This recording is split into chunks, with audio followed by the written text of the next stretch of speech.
Is PangoBooks worth it? There are pros and cons to every book selling platform out there.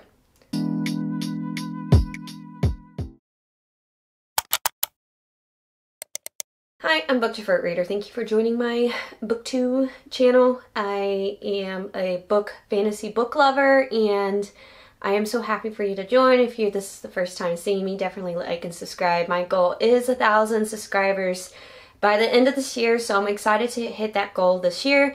And I want to talk to you about PangoBooks. And I got introduced to that in 2023.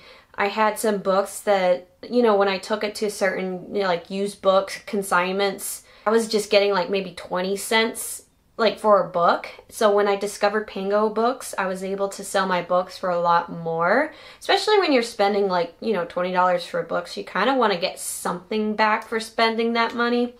So basically with PangoBooks, you can either buy or sell on PangoBooks, and it's a very good app to be able to buy within the local United States. I personally have sold quite a number of them, over about 100 books so far on it, so I just wanted to share the pros and cons of PangoBooks.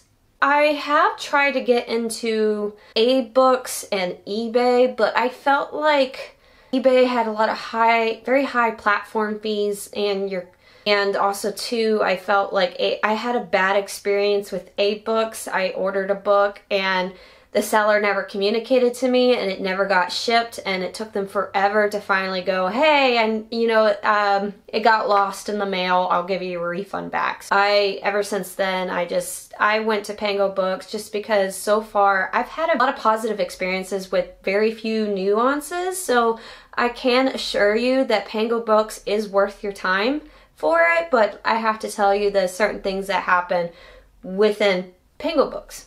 The upside about PangoBooks is that it is, for me anyways, I buy and sell within the United States, and it's from local readers. So it's usually people, so far I've gotten books from California, I shipped to Texas, Tennessee, all kinds of different states, and then they're just readers looking for a good deal, and they ship to you, and you ship to them, and it's all done with an app.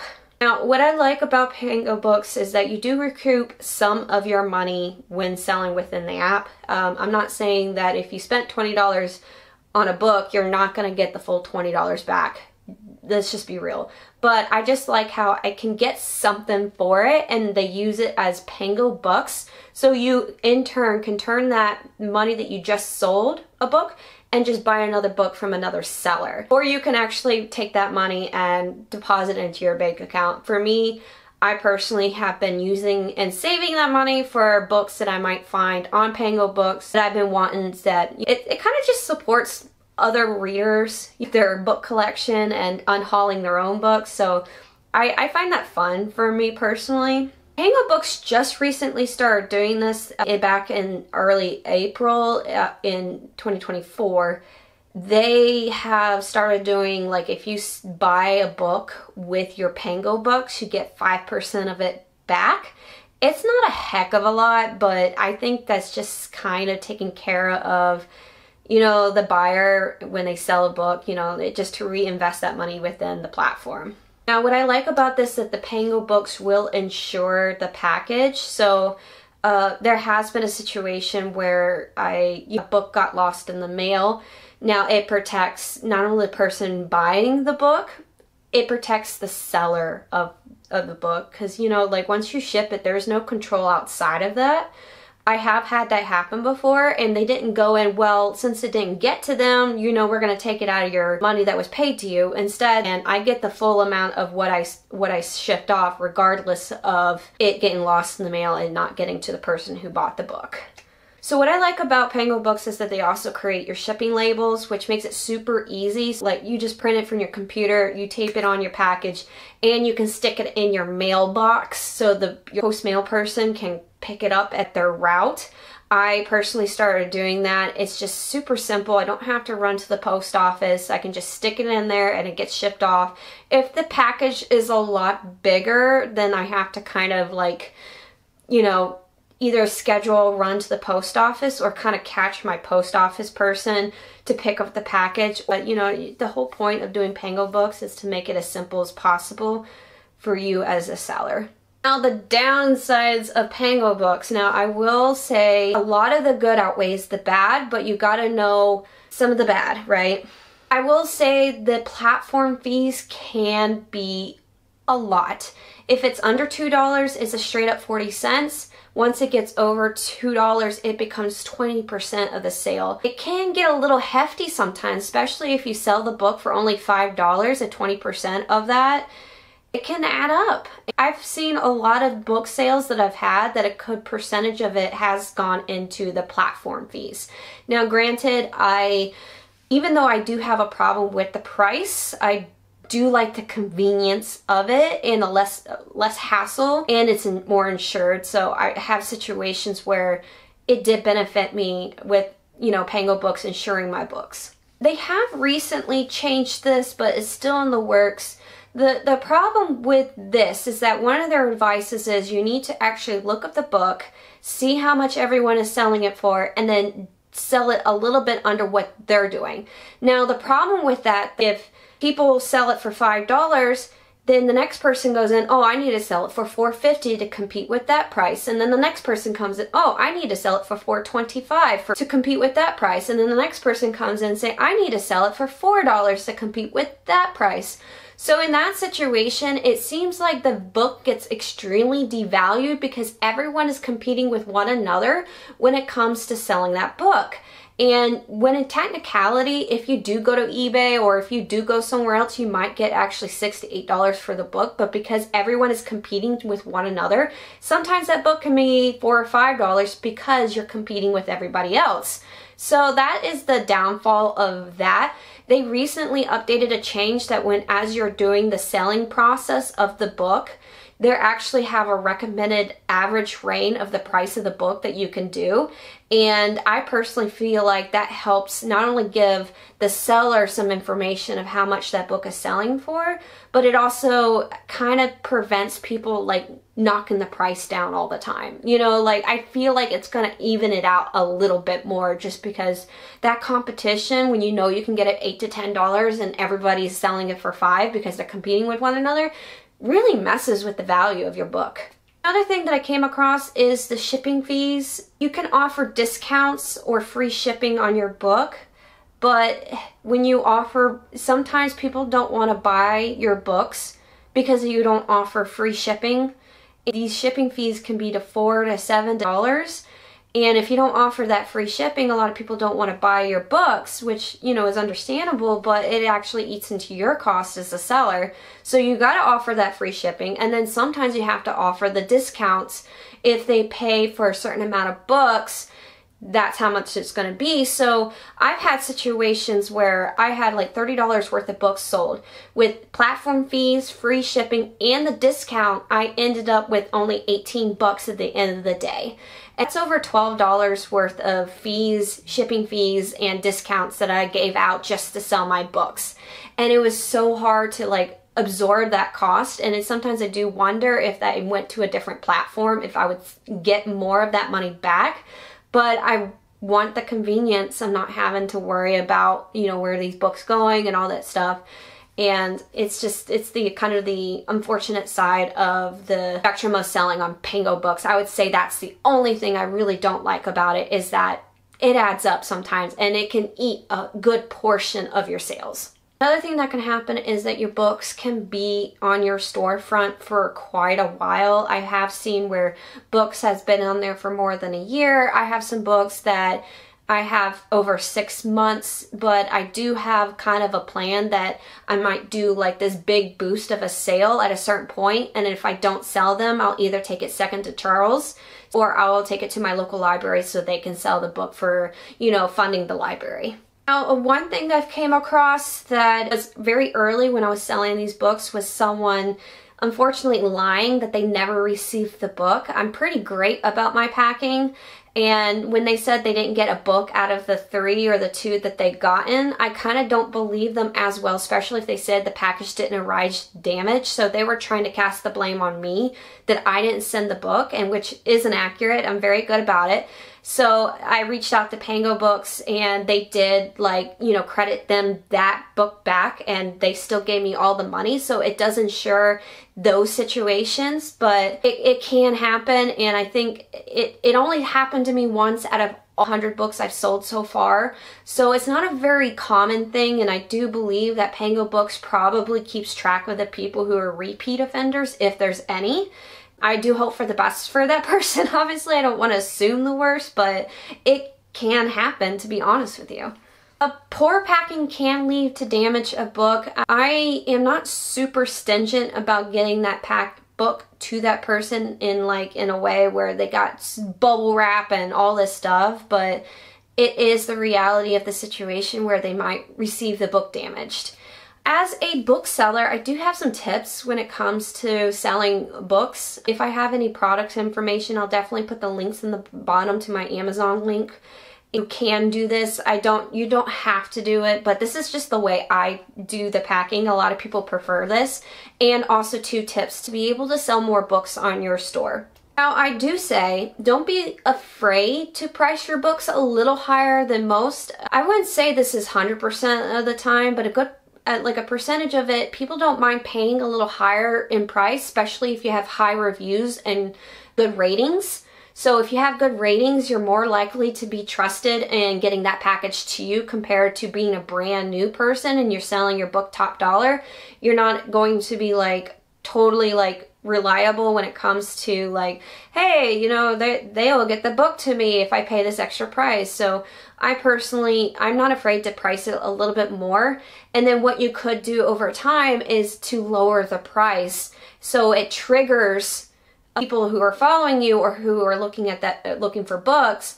They say, hey, this person decreased it 15% in the last few days. So that helps kind of reformulate, putting your photo in front of people. So I don't mind putting it a little higher to see if anyone is willing to bite, and then slowly lower it down to kind of oh, it's a little cheaper now, let me buy it now. So it's kind of like that mindset that I don't mind doing. So don't be afraid to price it a little higher than normal. Now, one thing I've noticed as a seller and a buyer, I highly recommend taking pictures, lots of pictures of your book.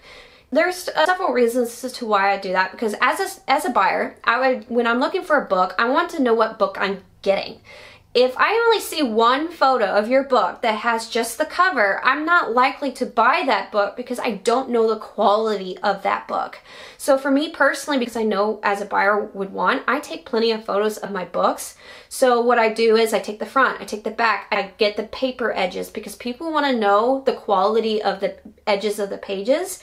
I do if there's a map, I try to do pictures of that. If it's a hardcover, I take the dust jacket off and I show what it looks like on the hardcover as the naked hardcover. And I kind of just show any kind of details. If there's any flaws with it, I take a picture of that. If there's a dent on it, hey, I take a picture of that. You know, if I know that there's writing in the book because I buy my books used, I take a picture of it because I want the buyer to know exactly what they're getting. Transparency is so important when coming to selling your books with any kind of damage on it. And a lot of people are more likely to buy your book because you are very transparent with your photos and you are showing everything about it and you're not hiding anything. So it kind of creates this trust between you and the buyer. So I personally take a lot of pictures with my books. Okay, so you don't have to get too fancy with packaging. I vary on my packaging just depending on the quantity of books that are being bought and what kind of book. I don't want anyone to feel pressured that they have to have super fancy wrapping and things like that. I think, you know, there's a lot of people that do that, and I definitely just do it if that's your jam, but I don't personally like to invest too much money into that because, you know, sometimes I'm only getting $3 for a package and I don't want to spend a lot of time packing it, but I will go and try to make it pretty at least because I love color. One thing that I do, if it's a book is single, it's just a single book, I will wrap it in wrapping paper and stick it in there because I just use one paper Wrapping paper can be very expensive. I just so happen to get this small one. I would definitely recommend a larger one, but they can get very pricey and time consuming. If it's a single book, this is what I do. I just wrap it in that. Sometimes I might do this, like put it in there, like if it's a fancier book or something like that. I don't always do it because these are pretty expensive, and I was using it for Etsy sales, but I decided to repurpose it for book selling, and every once in a while I do that. Maybe like if it's a nicer book. Some people do is that they find old boxes that they get from Amazon or something like that, and they repurpose those, and that is perfectly fine. Go for that. But for me, I got my inspiration kind of from thrift books. Thrift books always sell their books and ship them in polymailers.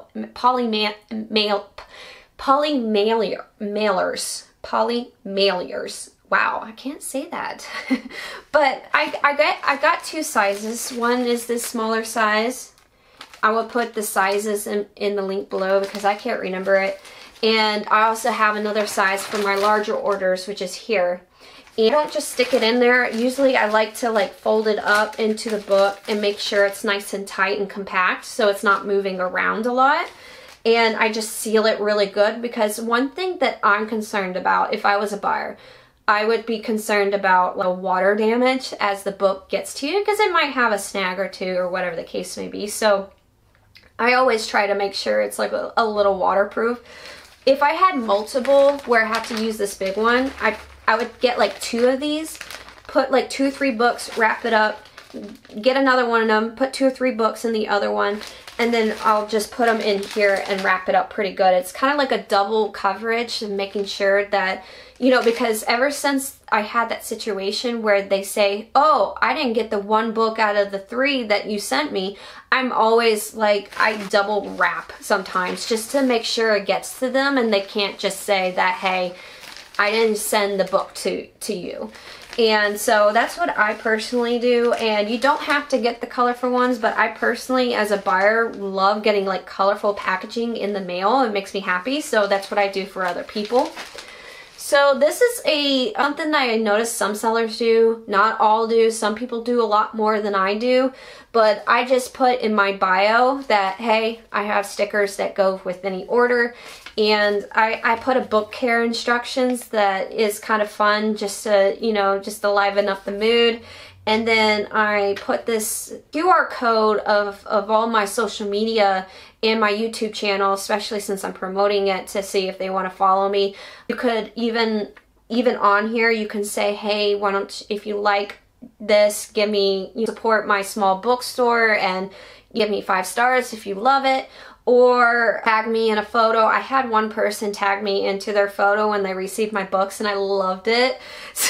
So it's something that you can do. It's not a must, but it's something I did, and you can do that in Canva.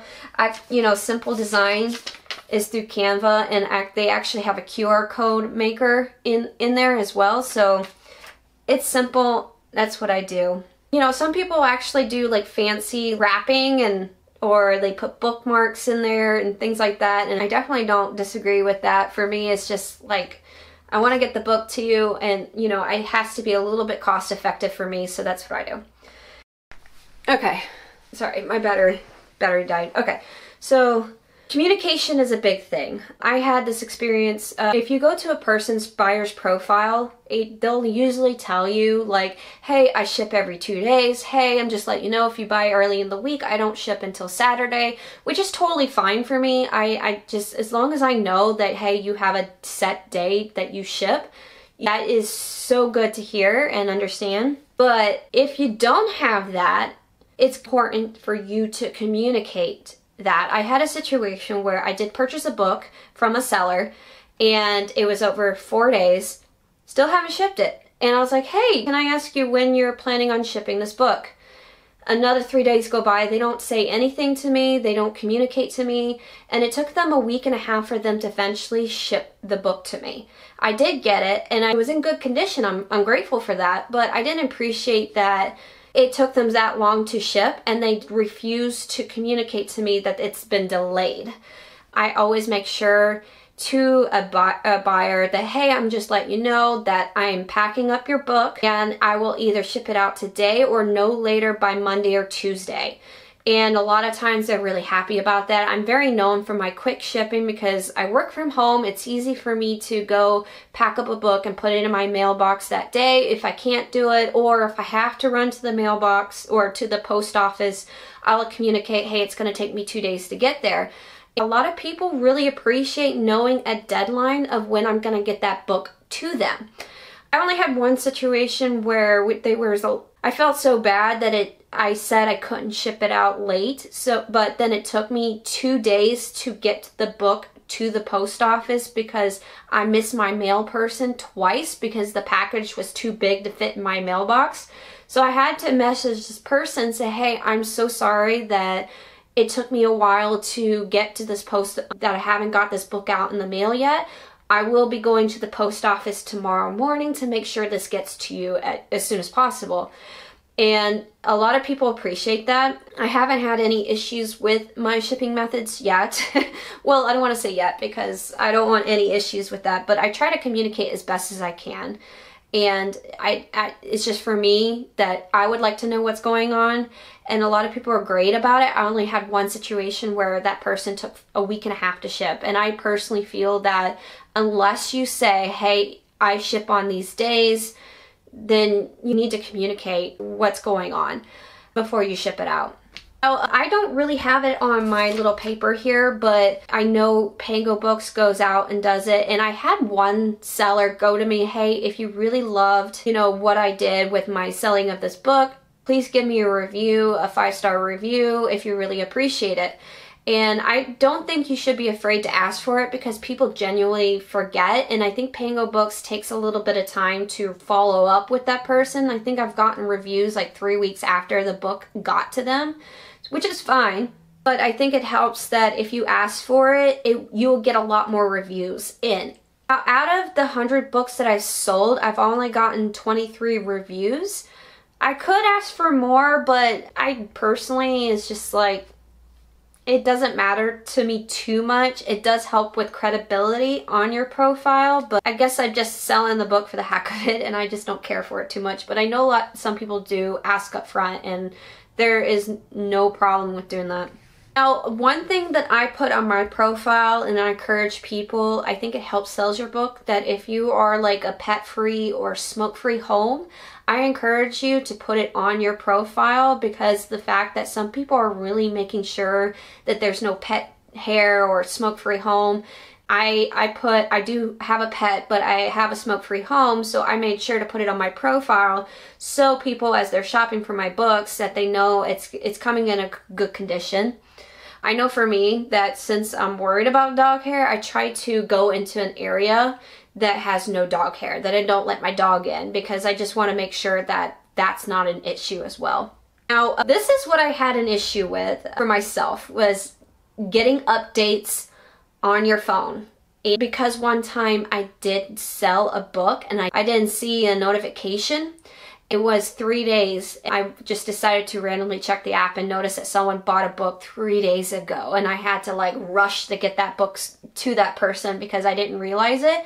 So I did update it where I get a notification that will not go away unless I click it, because I want to know as soon as possible that I sold a book. Because if I know soon enough, I can pack it and get it out to my mailbox the same day that's purchased. Now, what I like about this thing about PangoBooks is that it does have a vacation mode. So with that said, you can actually go into your settings and update it to take off all your books off of there and just to deactivate the account temporarily until you come back and reactivate the account, because you don't want to sell a book while you're gone. You have no access to those books.